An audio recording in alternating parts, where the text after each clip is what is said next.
Assalamualaikum warahmatullahi wabarakatuh. Para pemirsa, pada kesempatan ini Pak Aji akan menyampaikan materi lagi ya. Jumpa lagi dengan Pak Aji. Jangan bosan-bosannya di kanal YouTube channel Pak Aji. Pada kesempatan ini Pak Aji akan menyampaikan materi tentang survei kondisi jalan dengan metode IKP, Indeks Kondisi Perkerasan. Ini adalah part yang ke-7. Part yang ke-7 itu berbicara tentang pengukuran retak linier dan gompal sudut pada perkerasan kaku. Para pemirsa, berbicara tentang retak linier dan gumpal sudut, ini suatu fenomena kerusakan perkerasan kaku yang sering terjadi di lapangan.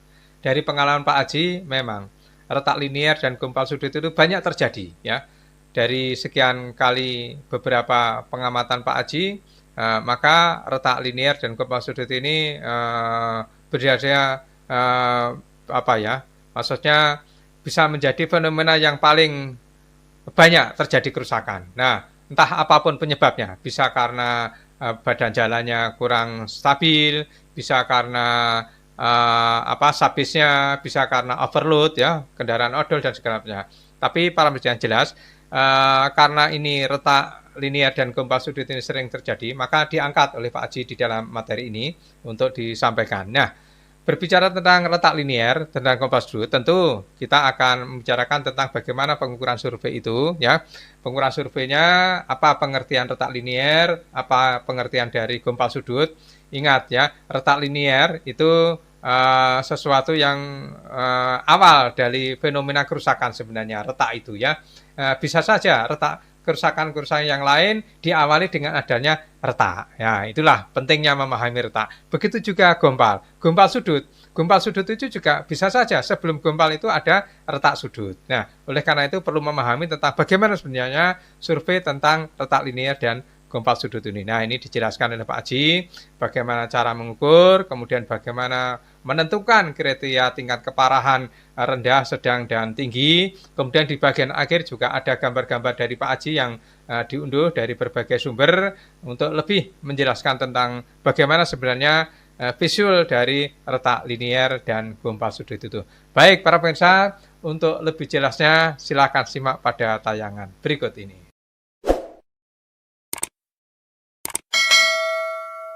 Pemirsa, pada kesempatan ini Pak Aji akan menjelaskan tentang materi survei kondisi jalan metode IKP, Indeks Kondisi Perkerasan, part yang ke-7, yaitu pengukuran retak linier dan gompal sudut pada kerusakan perkerasan kaku. Pemirsa, retak linier dan gompal sudut itu secara fenomena di lapangan itu sangat sering terjadi. Oleh karena itu sengaja diangkat oleh Pak Aji di dalam materi ini untuk yang pertama kali membicarakan tentang kerusakan perkerasan kaku. Tentunya tidak menutup kemungkinan kerusakan-kerusakan yang lain akan dibahas. Namun demikian karena pentingnya retak linier dan gompal sudut ini sering terjadi dari pengalaman Pak Aji survei pada perkerasan kaku, maka retak linier dan gompal sudut ini sering terdapat di lapangan. Ya, oke, bagaimana ceritanya para pemirsa? Kita awali dari kerusakan retak linier atau linear cracking pada perkerasan kaku tentunya. Jadi para pemirsa, linear cracking ini memang lebih banyak dikenal di perkerasan kaku. Kalau di perkerasan lentur istilahnya bukan linear cracking. Ya. Oke, lanjut. Apa yang disebut dengan retak linier? Retak linier ini membagi panel menjadi 2 atau 3 bagian. Biasanya merupakan akibat kombinasi repetisi beban lalu lintas, pelengkungan akibat gradien temperatur, serta repetisi kelembaban. Ya. Oke, panel terbagi menjadi 4 atau lebih bagian, dimasukkan sebagai panel yang mengalami pemisahan atau di dalam kerusakan itu nanti ada istilah namanya sebenarnya pada tahap lanjut itu namanya backlink, jadi melengkung ya. Tapi kita berbicara tentang retak linier. Jadi retak linier itu adalah membagi panel menjadi beberapa bagian. Jadi tembus para pemirsa, bisa tembus. Jadi menjadi beberapa bagian, 2 atau 3 bagian dari tepi sampai ke tepi tembus. Itu boleh dibilang ini retak linier ya, menjadi beberapa bagian akibat repetisi beban itu tadi ya. Kemudian memang ada retak rambut ya, retak rambut yang kecil-kecil itu yang panjangnya hanya beberapa puluh sentimeter dan tidak merambat ke seluruh panel. Nah ini, jadi kalau retak linier ini merambat ke seluruh panel, tetapi kalau retak rambut itu tidak sampai seluruh panel. Artinya dari tepi ke tepi yang berseberangan atau tepi yang sisi lain itu tidak tembus, itu kalau retak rambut dan hanya kecil-kecil. Nah, maka itu sebenarnya boleh disebut namanya retak susut. Nah, apa itu retak susut? Yaitu akibat pengeringan yang terlalu cepat, panas tinggi saat pengecoran. Jadi para pemirsa, ketika kita sedang construction, kemudian panasnya sangat tinggi sekali, maka ada semacam maintenance-nya seperti apa setelah dicor. Biasanya dilapisi dengan goni yang lembab, dibasahi dulu, ditaruh di atasnya. Ya, itu cara-cara untuk bagaimana untuk menahan supaya tidak terjadi penguapan yang terlalu cepat. Supaya apa? Bagian dalam dan bagian luar cor-coran itu pengeringannya bisa serentak karena ada namanya time setting, settlementnya untuk pengerasan itu butuh waktu. Nah, kalau yang bagian luar sudah keburu kering, maka itu akan timbul retak. Nah, itu para pemirsa sebenarnya makanya kenapa beberapa kejadian itu ngecor dibuat malam. Itu juga bagian dari bagaimana untuk menghindari adanya retak susut ini atau disebut dengan retak rambut tadi ya. Oke, selanjutnya kita mengukur tingkat keparahan. Ada tingkat keparahan rendah, sedang, dan tinggi. Apa yang disebut dengan keparahan rendah? Retak tanpa penyumbat yang lebarnya kurang dari 13 mm ya. Atau setiap retak dengan penyumbat mempunyai kondisi yang memadai, tidak terdapat faulting atau penanggaan. Nah, jadi retak tetapi tidak sampai ada perbedaan elevasi, penanggaan ya. Kalau ada elevasi itu berarti terjadi faulting, itu namanya berarti bukan retak rendah lagi. Nah, perbedaannya di mana? Di sini para pemirsa, di sedang ini. Jadi di sedang ini itu lebarnya, itu terjadi adalah lebar retaknya lebih dari 13 mm ya, antara 13 sampai 50 mm. Kemudian retak tanpa bahan penyumbat yang lebarnya kurang dari 50 mm dengan terjadi faulting atau penanggaan, di mana penanggaannya itu masih kurang dari 10 mm. Jadi selisihnya kalau itu sampai terjadi perbedaan elevasi itu selisihnya kurang dari 10 mm. Nah, kemudian kalau itu tinggi, nah ini yang membedakan adalah dengan sedang, terdapat salah satu kondisi sebagai berikut. Retak tanpa bahan penyumbat dengan lebar lebih dari 50 mm. Jadi lebar retaknya lebih dari 50 mm. Setiap retak dengan atau tanpa bahan pengisi yang disertai faulting dengan penanggaan lebih dari 10 mm. Berarti ada perbedaan elevasi antara permukaan plat itu sudah terjadi penurunan lebih sampai 10 mm. 10 mm itu berarti 1 cm. Sudah terasa para pemirsa, ini di ban roda sudah kerasa gredek gitu ya. Itu. Nah, makanya disebut dengan tinggi ini ya. Nah, kemudian para pemirsa, berbicara tentang tingkat keparahan, kalau yang tadi untuk melihat yang sebelumnya tadi ini para pemirsa, belum saya jelaskan. Ini tadi adalah untuk panel yang tidak bertulang. Jadi keparahan untuk perkerasan kaku itu dibagi menjadi dua para pemirsa, yaitu untuk panel yang tidak bertulang, berarti tidak ada tulangannya, tidak ada besinya di dalam cor beton itu. Nah, ini seperti yang dijelaskan tadi ya, ini tadi. Kemudian bagaimana kalau itu ada panel bertulangnya, artinya ada tulangannya, apapun bentuknya para pemirsa, bisa dalam bentuk wire mesh atau dalam bentuk tulangan langsung dipasang manual, boleh saja, itu semuanya tetap namanya bertulang ya, atau baik itu wire mesh maupun dipasang dengan manual ya. Nah, kemudian bagaimana kalau itu panel bertulang? Maka di sini kalau keparahannya itu rendah, maka retak tanpa penyumbat yang lebarnya kurang dari 3 mm. Jadi kalau panel bertulang itu lebih ketat para pemirsa. Kalau tadi itu yang tidak bertulang kan 13 mm. Nah, ini kategorinya 3 mili tidak bertulang. Itu sudah disebut dengan rendah ya. Setiap retak dengan bahan penyumbat yang mempunyai kondisi memadai tidak terdapat faulting. Sama-sama tidak terdapat faulting. Cuma lebar retaknya itu adalah 3 mili. Nah, kemudian kalau itu disebut sedang, maka sedang ini adalah terdapat salah satu kondisi sebagai berikut, di mana retak tanpa bahan penyumbat dengan lebarnya antara 20 mili sampai 75 mm. Ini ya. Kemudian ini kalau tanpa faulting, tanpa penanggaan. Tetapi kalau itu ada penanggaan, ada faulting, maka penanggaannya itu masih kurang dari 10 mm. Nah, ini ya. Nah, ini. Jadi ada kombinasi para pemirsa. Jadi tingkat keparahan ini lebar retaknya juga diukur, kemudian faultingnya atau penanggaannya juga diukur. Oleh karena ini perlu diperhatikan betul bagaimana cara mengukur tingkat keparahan untuk panel baik itu tidak bertulang maupun yang bertulang. Nah, kemudian yang tinggi seperti apa? Jadi yang tinggi itu retaknya tanpa bahan penyumbat, itu di mana retaknya adalah lebarnya lebih dari 75 mm ya.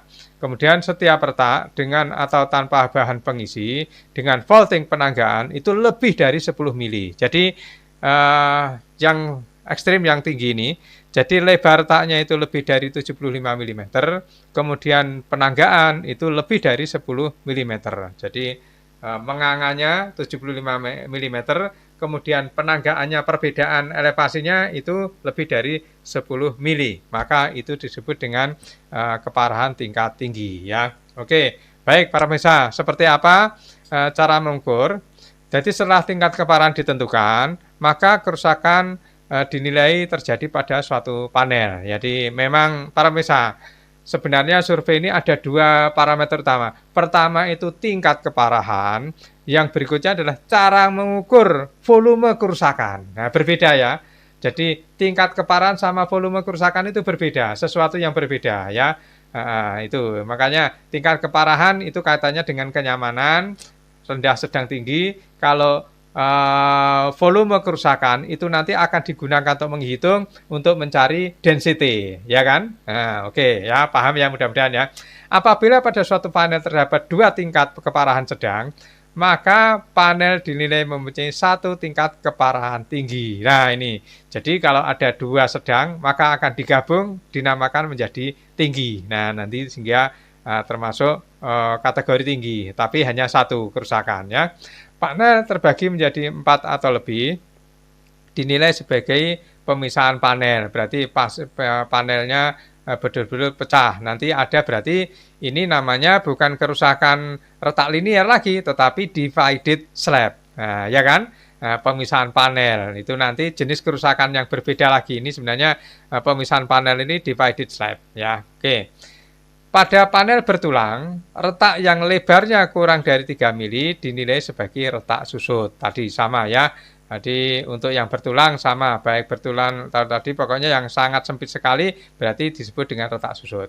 Panel dengan panjang lebih dari 9 meter, jadi yang tadi yang 9 meter, ini dicontohkan panel dengan panjang 9 meter yang terbagi menjadi panel-panel yang panjangnya hampir sama, dianggap mempunyai sambungan dengan kondisi yang baik, yaitu sebagai sekat imajiner unit panel. Jadi betul para pemirsa, jadi ketika pembahasan di unit sampel atau panel ya, maka panel itu disarankan maksimum 8 meter. Sehingga kalau itu sampai lebih dari 8 meter, contohnya 9, maka seolah 9 itu dipecah jadi 2, yaitu 4,5 dan 4,5.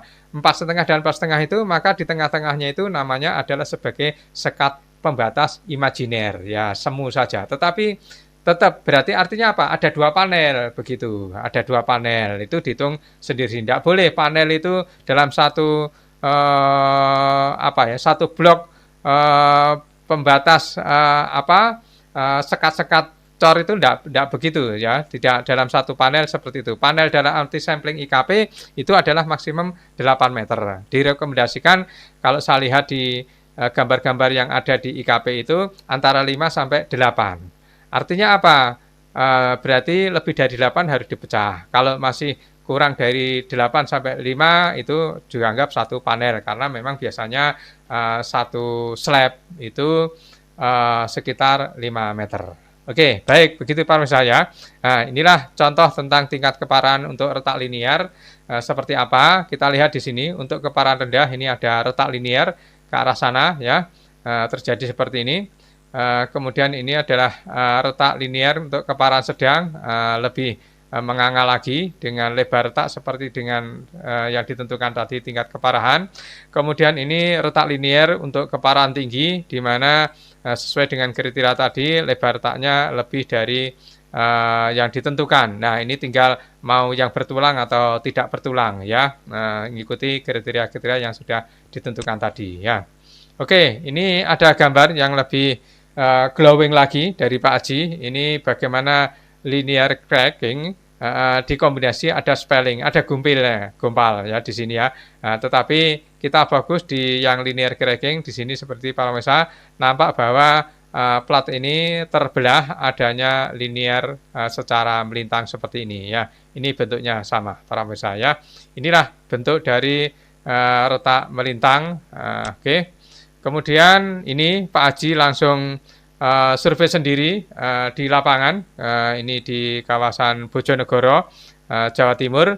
Ini retak-retak, di mana retak-retak ini antara yang ini retak-retak rambut ya, tetapi ini sudah parah, kemudian ada tambalan dan seterusnya ini retak-retak yang sudah sangat permukaannya hancur ya, tapi boleh dibilang kombinasinya retak, namun sebenarnya kan satu objek ini bukan hanya satu kerusakan. Ini di bagian ini terjadi gumpil, kemudian sudah ada tambalan, kemudian di daerah sini ada retak-retak. Ya, memang kenyataannya begitu para pemirsa. Di lapangan itu nanti sangat variatif, kemudian kompleks, bisa begitu. Jadi satu objek itu bisa rusaknya bermacam-macam. Nah ini, oleh karena itu kita perlu bagaimana melatih diri untuk melakukan survei kerusakan ini dengan lebih jeli, lebih peka ya, karena jenis kerusakannya saja ada 19 ya. Kemudian setiap kerusakan diidentifikasi keparahannya rendah, sedang, tinggi. Kemudian setelah itu diukur tentang volume kerusakannya karena akan digunakan untuk menghitung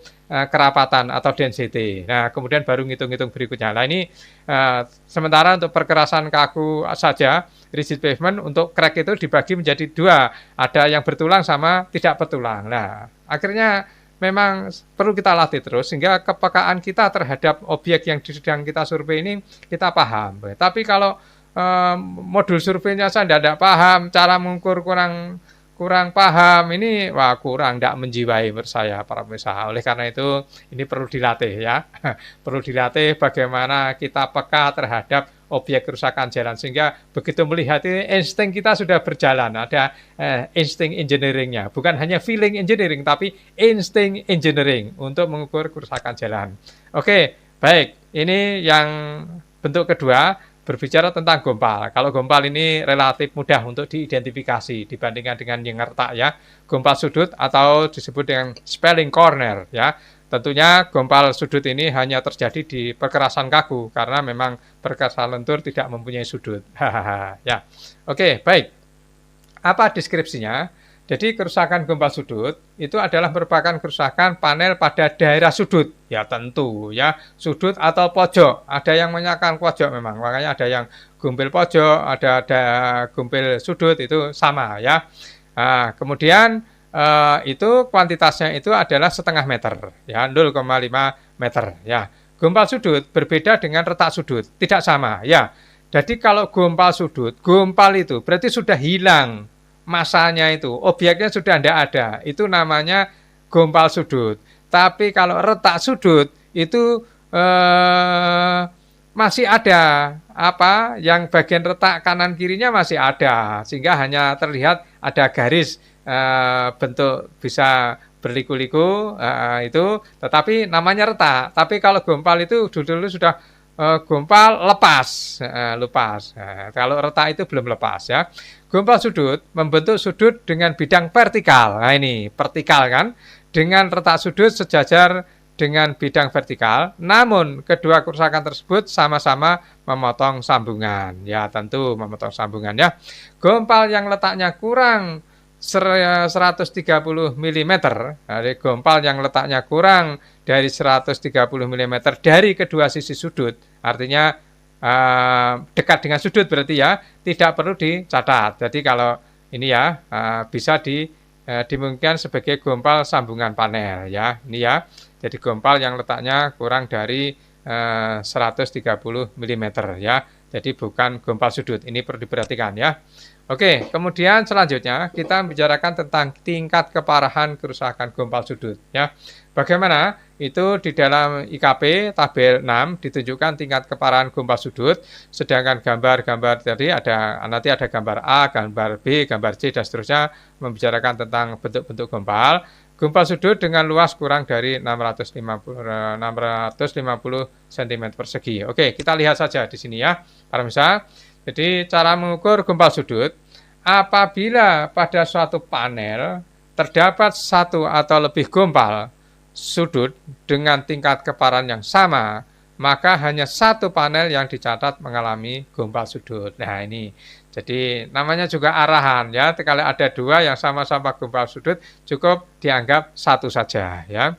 Apabila retak sudut tersebut mempunyai tingkat keparahan yang berbeda, maka tingkat keparahan tertinggi yang dicatat. Nah, ya, oke, apabila retak sudut. Tapi tadi kan sudah disampaikan bahwa retak sudut itu berbeda dengan gompal sudut. Nah, tergantung kepada mana kita mau identifikasi sebagai keparahan, sebagai gompal atau sebagai retak. Ya, oke, selanjutnya.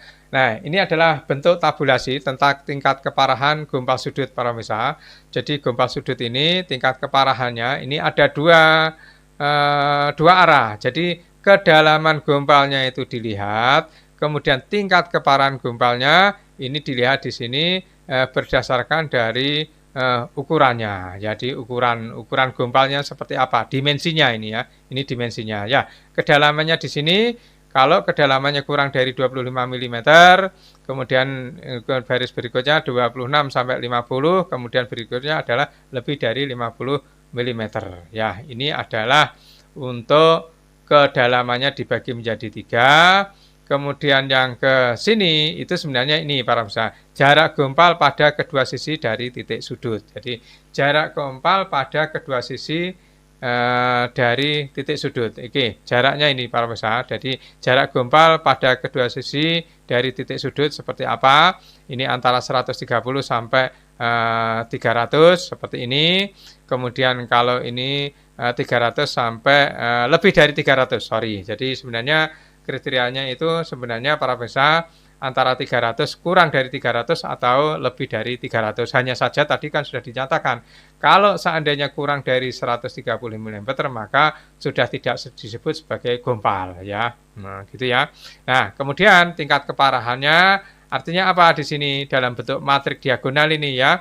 Jadi kalau itu kedalamannya tidak terlalu dalam, kemudian jarak dari sisi itu tidak, yang kolom kiri ini kan lebih rendah ya, maka keparahannya rendah. Terus dan seterusnya, ini paling ekstrim di sini adalah tingkat keparahan untuk di mana di sini kedalamannya itu lebih dari 50 mm, kemudian yang mana jarak gompalnya itu lebih dari 300, maka ini yang paling maksimum berarti tingkat keparahannya sedang. Para pemirsa, gompal ini kalau kita lihat tidak ada tingkat keparahan yang tinggi ya. Jadi tingkat keparahan gompal ini maksimum adalah sedang. Ya, inilah suatu petunjuk yang diberikan oleh IKP BCI seperti ini ya. Kita langsung terima saja ya. Oke. Bagaimana ilustrasi tentang tingkat keparahan gompal sudut? Jadi ini ada tingkat keparahan gompal sudut untuk yang rendah, ini gambar yang di sini.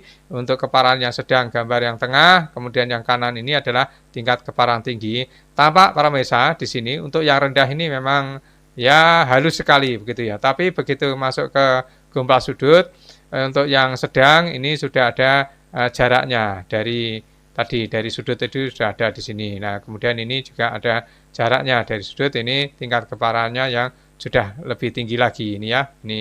Ini jarak-jaraknya seperti ini. Oke, begitu para pemirsa. Kemudian ini gambar lain lagi untuk retak pojok untuk suatu jalan. Nah ini, jadi retak pojok atau nah ini makanya tadi saya sampaikan Pak Aji ya. Apa yang disebut dengan retak, apa disebut dengan gumpil itu berbeda sebenarnya. Tapi kalau ini sudah menurun dan ini sudah terjadi pecah vertikal, maka namanya gompal, bukan retak. Kalau retak itu ini tidak terjadi penurunan, sehingga ini hanya garis ada jejak-jejak garis retak saja, tetapi tidak sampai turun. Nah, sebenarnya ini namanya adalah gompal sudut, ya, bukan retak sudut. Cuman di gambar yang diperoleh Pak Haji ini disebut dengan retak pojok, ya. Makanya perlu hati-hati ya membedakan antara mana yang retak, mana yang gompal untuk di sudut. Cuman sekali lagi bahwa kerusakan itu adalah proses ya. Ketika akan gompal, maka retak dulu. Nah, ini ya, retak dulu. Kemudian setelah berjalannya waktu dengan diinjak oleh roda dengan beban yang lebih berat lagi, kemudian kena hujan, kemudian terjadi pumping segala macamnya, akhirnya terjadi gompal betul-betul lepas ya, gitu ya.